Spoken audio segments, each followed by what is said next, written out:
get a venti pink drink, heavy on the peak, please? Bougie as fuck.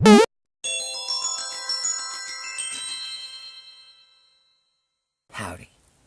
Welcome to, or welcome back to my channel. Look at how gorgeous God gives us. Like,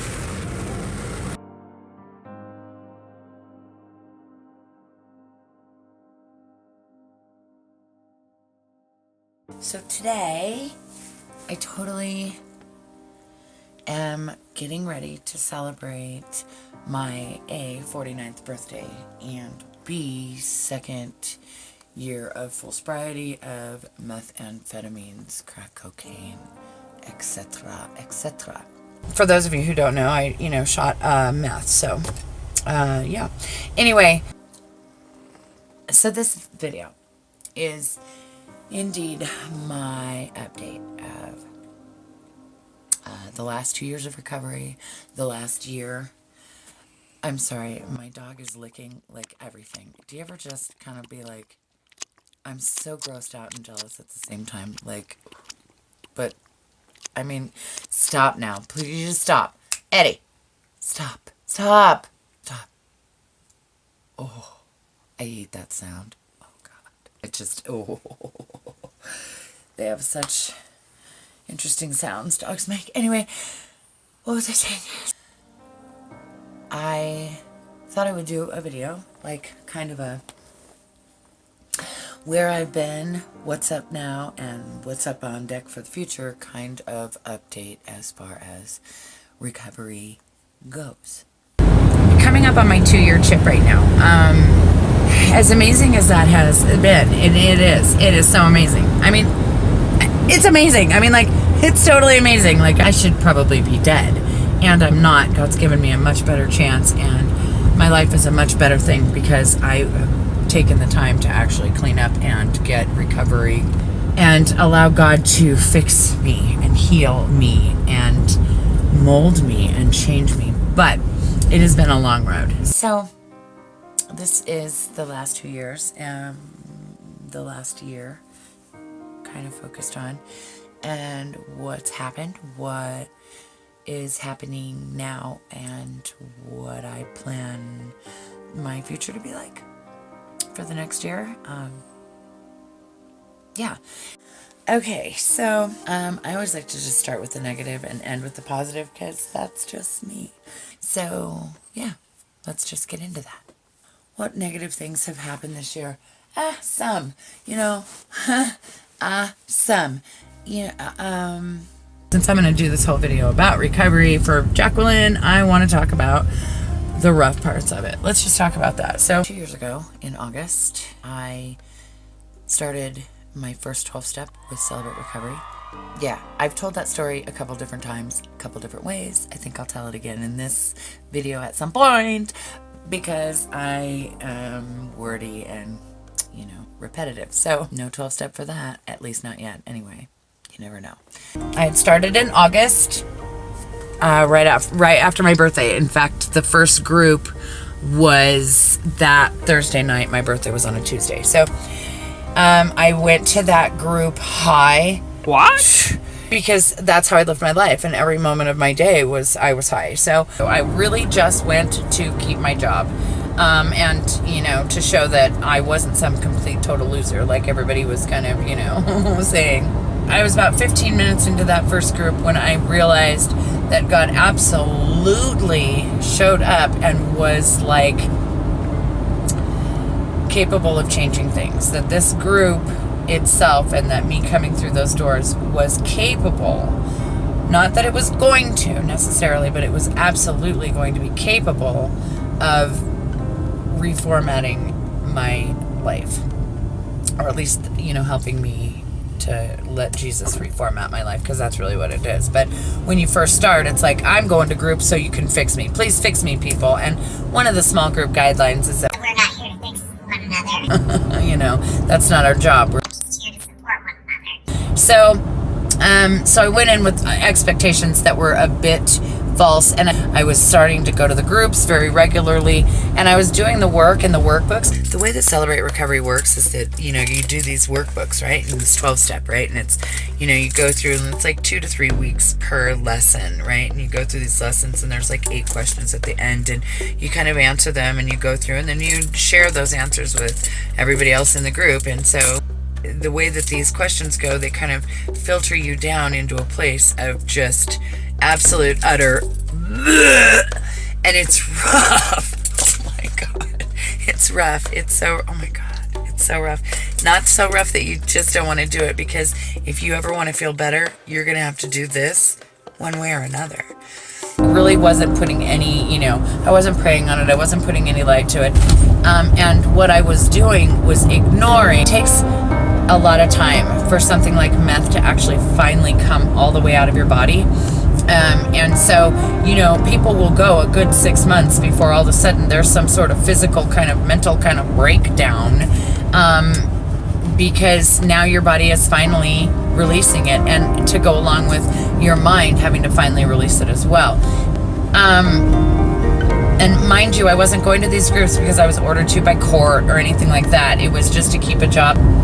I had worked myself into a place where working was not good for me because I could not handle my life. And so handling a job, even something as, well, it's a lot bigger than it looks, but something, as simple as what you would think cleaning to be, no, I couldn't handle even so much as cleaning a toilet. I promise you.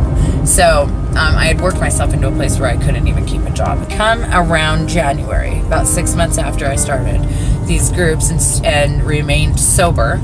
Now, by sober, I mean sober off of meth, not sober off of chaos. I struggle still with drinking, and, marijuana was an issue for a while.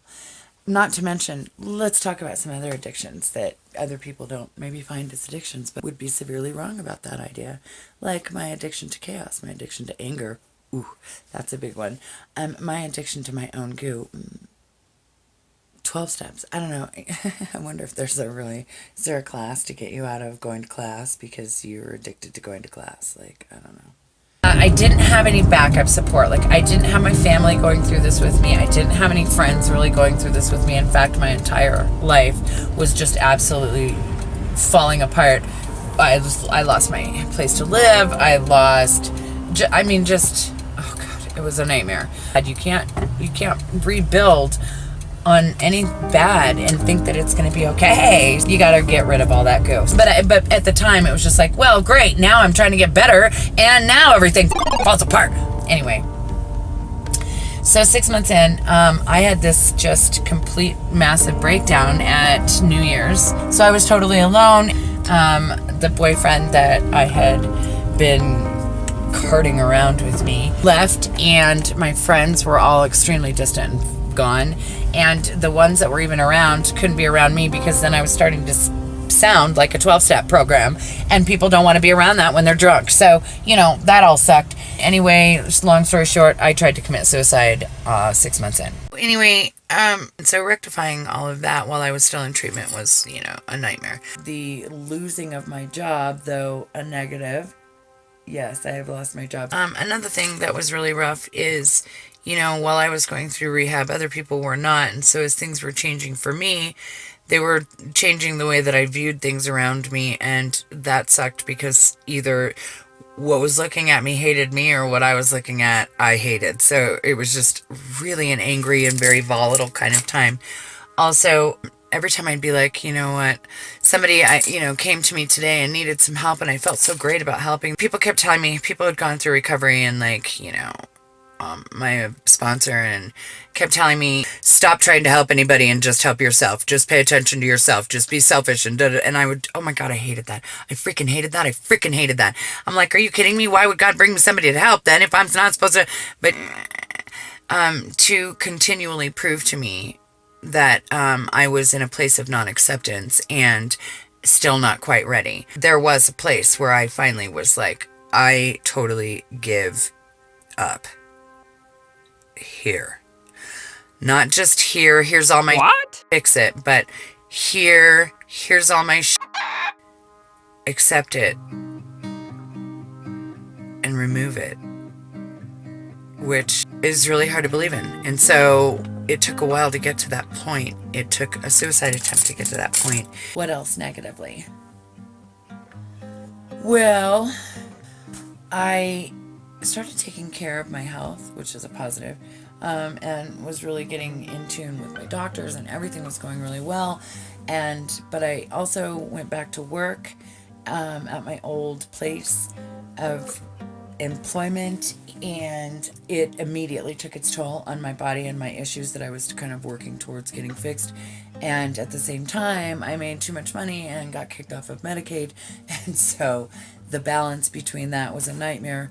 Let's see, in the last year, negatively, my 300, my gold 300 with the 28-inch rims and the crazy, I don't know, looked like Pimp Daddy, like, I don't even know why I had this car, was so frustrating. Anyway, totaled, so bye, gone. And I ended up getting the Lexus, so a much better deal. Stop, Eddie! Stop! God, the licking. But a lot of us get lost in the translation. And I hate that part too. Another hink in recovery is the people that didn't make it. I mean, I wish my friend Sayer didn't kill himself. That sucks. He was really young in the game, but he did, and there's that. I mean, no one in my old life made it. No one. 2 people died, in fact, and the rest of them could... I don't know where they are today, but, last I checked in, everybody's still high. So, they didn't make it. You had to leave it all behind. And that sort of sucks, not even sort of, it really sucks at the time. It doesn't suck now. I'm actually, obviously okay that way. I attempted to move out of my parents' place. I kind of moved here because I needed a safe place. It turned into a little bit more as my parents have aged and have needs, different needs now. But I was still hoping for some independence first, and that didn't happen. It did, and I couldn't even pull the trigger, and so now I am living between 3 separate residences plus storage because I kind of moved my crap and then chickened out. So there's that. I don't know if that's necessarily negative, but it certainly sent me through a roller coaster of emotions and things. Anyway, here's the next negative. Wait for it. Menopausal symptoms. So, me. I'm 49 and going freaking through it. Oh my god. And it is so soul crushing. I don't even laugh, but it's not even funny. It's soul crushing. It's soul crushing. So there's that. Moving on. The licking is so gross. Stop or get out because I can't take it. Yuck. Anyway, my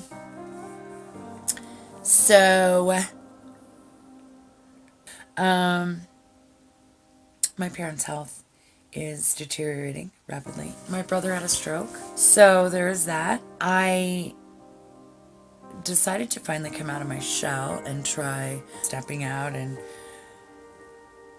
to the dating world, but it blew up in my face, and that's really why I lost my job. So whatever, there's that. And it was ugly, and everybody knows. My relationship with my kids is not a whole lot better. It ebbed and flowed all throughout the year, but mostly ebbed. They're still very victimized by, not just me getting sick, but me getting well as well. And there's a whole dynamic there that just is something that is best to be worked out in therapy and not clearly on YouTube. Moving on, I'm still ready for a lot of things, but, taking care of every nuance of my own life is not one of them. Moving on. I'm still going through a couple of court cases, neither of which I can talk about right yet. I have to take piss tests once a week. I'm still sitting here. Clearly they're clean, so everything. Life is good. The dealing with all of the things that are still from my past. I mean, this thing I'm doing probation for, that happened 2.5 years ago. So, but you fight it and you have to go through all that. And then by the time you start whatever, sentence you have to go through, it's later. And like by the time you're done or getting done, the person that they've judged and that is having to go through all of this is not the person that got the case in the first place, even if it was real, which it wasn't. So, no.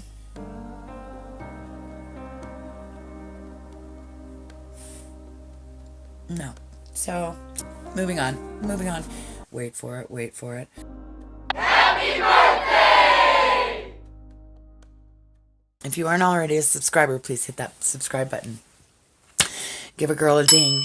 Hit that notification button and I will bother you at least once a week. Come find me on my Facebook over at Jacqueline Unknown. I'm on Instagram. We're at xpincushionqueen. Thanks for doing that. And yeah. Okay. Enjoy the day. Moving on.